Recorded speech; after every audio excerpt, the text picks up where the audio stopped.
Most men are trained to look for red flags. They're taught to scan for danger, disrespect, or signs they might get hurt. And while that instinct isn't wrong, it's incomplete. Stoics understand something deeper. Focusing only on what to avoid keeps you reactive, not wise. You end up defensive, suspicious, and constantly second-guessing situations that don't need anxiety attached to them.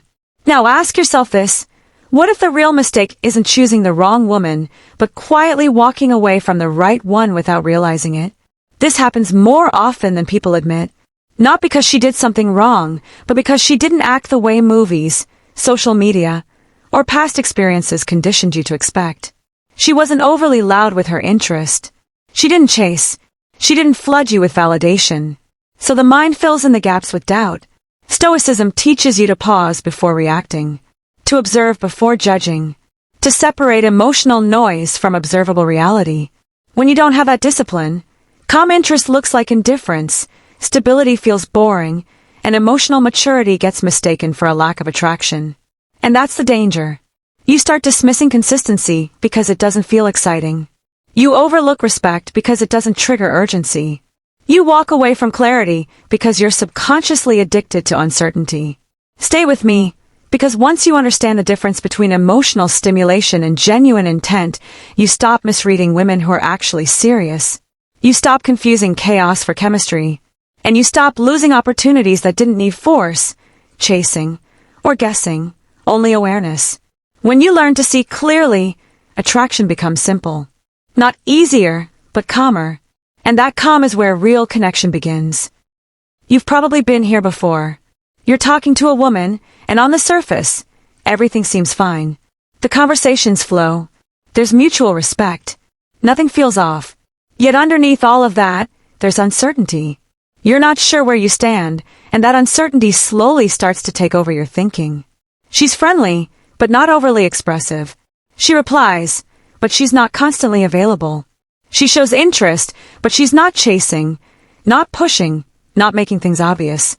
And because her behavior doesn't fit the extremes you've been conditioned to expect, your mind starts searching for meaning where there may be none. You replay conversations. You analyze response times. You wonder if you said something wrong or missed a signal. Not because there's clear evidence of disinterest, but because ambiguity creates discomfort. The human mind doesn't like open loops, so it fills the gaps with assumptions. This is where most people lose clarity. Stoicism teaches us something simple but powerful. Confusion doesn't come from reality itself. It comes from the story we attach to it. Two people can observe the same behavior and walk away with completely different conclusions, based entirely on their emotional state, past experiences, or insecurities. When you're emotionally invested without awareness, neutral behavior gets interpreted as rejection. Calm communication gets mistaken for low interest. Emotional stability feels unfamiliar, so the mind labels it as distance. The problem isn't what she's doing. It's how quickly you're interpreting it. That's why Stoic thinking matters here. It asks you to slow down and separate facts from feelings. What did she actually do? Not what did it make you feel. Did she show up? Did she respond with respect? Did her actions remain consistent over time? When you remove emotion from the equation, something changes. The noise quiets. The guessing stops. You're no longer reacting to imagined scenarios but observing real patterns. And behavior, unfiltered by fear or hope, is the most honest information you'll ever get.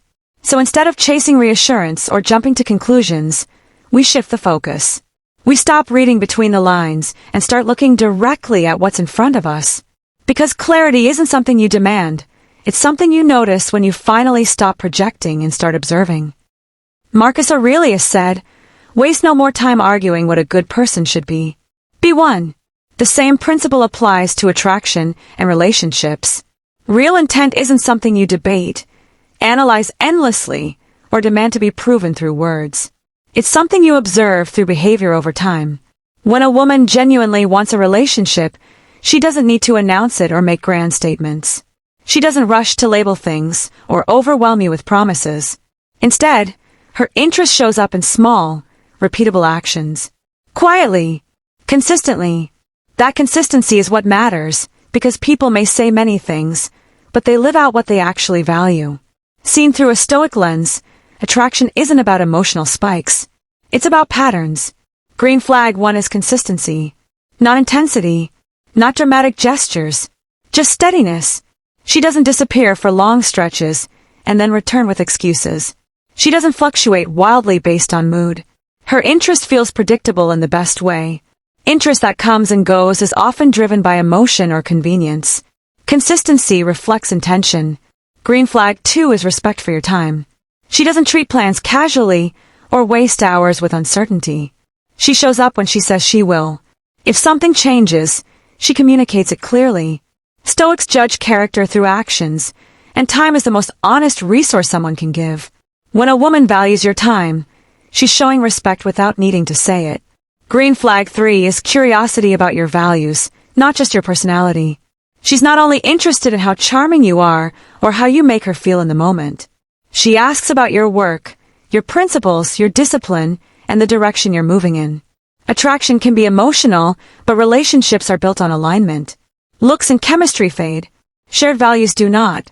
Green flag 4 is emotional calm in your presence. There's no unnecessary chaos. No emotional push and pull. No constant testing to see how you'll react. Conversations feel grounded, even when there's disagreement. Calm doesn't mean boring. It means safety. Emotional stability is often mistaken for a lack of passion, but in reality, it's a sign of maturity. Green flag 5 is inclusion in her future language. This isn't about serious commitment talk or pressure. It's subtle. She naturally uses we when referring to upcoming events or ideas. She imagines shared experiences without forcing them. When someone sees you as part of their future, it leaks into how they speak without effort. Pause for a moment and ask yourself, have you noticed any of these before? Green flag 6 is direct communication. She says what she means and means what she says. There are no riddles to decode or emotional tests to pass. Disagreements are discussed, not dramatized.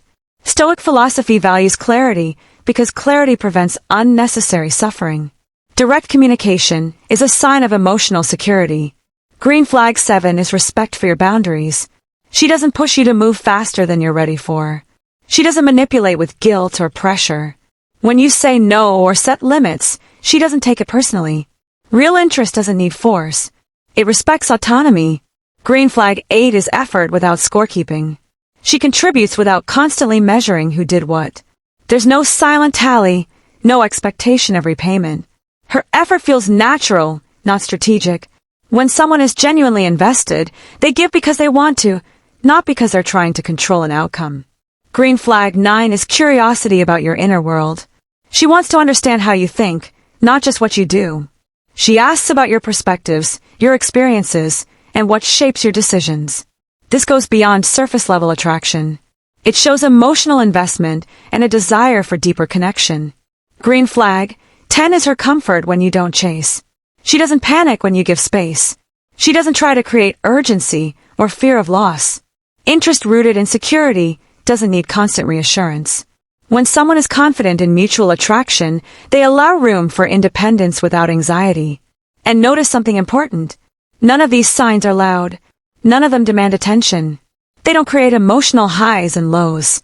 Stoic attraction isn't flashy or chaotic. It's calm, grounded, and self-respecting. If you're used to confusion, this kind of interest can feel unfamiliar. But unfamiliar doesn't mean wrong. Often it means healthy.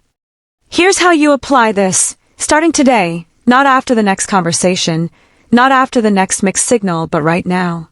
First, stop reacting to words and start observing patterns. Anyone can say the right thing in a good moment. Words are cheap, especially early on. What matters is what repeats. Does she follow through more than once? Does her behavior stay aligned over time, or does it shift whenever emotions change? One moment means nothing on its own. Repetition is where truth shows up. When you train yourself to watch patterns instead of isolated events, you stop being pulled around by temporary emotions. Second, detach your ego from outcomes. This is where most people struggle.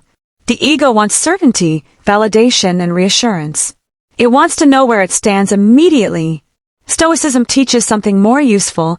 You don't control people, feelings, or decisions. You control how you interpret them.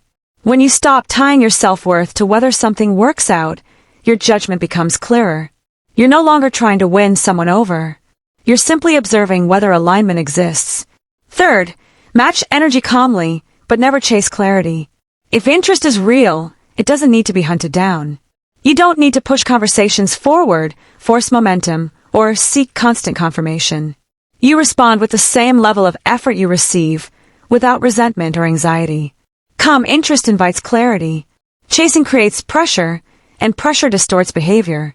Let things reveal themselves naturally. When you start moving this way, something shifts internally. You stop replaying conversations in your head. You stop questioning every pause or delay. You stop assigning meaning to silence. Instead of guessing, you're watching. Instead of hoping, you're assessing. And instead of reacting emotionally, you're responding intentionally. Relationships begin to feel lighter, not heavier. You're no longer trying to manage outcomes. You're simply participating with awareness. This approach doesn't just change how you date. It changes how you show up. You become more grounded, more patient, and less dependent on external validation. And ironically, that emotional steadiness is what makes you more attractive in the first place. Ask yourself this honestly. Are you watching her actions, or are you chasing reassurance to quiet your own uncertainty? That question alone can save you months of confusion. If this brought you clarity, subscribe to Daily Stoic Mindset. This channel exists to help you develop emotional mastery, self-discipline, and calm confidence in a world that constantly pulls you toward overreaction. Like the video if it helped you slow down and see more clearly. And comment below which green flag stood out to you the most. Stay disciplined, stay observant, and let Stoic wisdom guide how you build your relationships.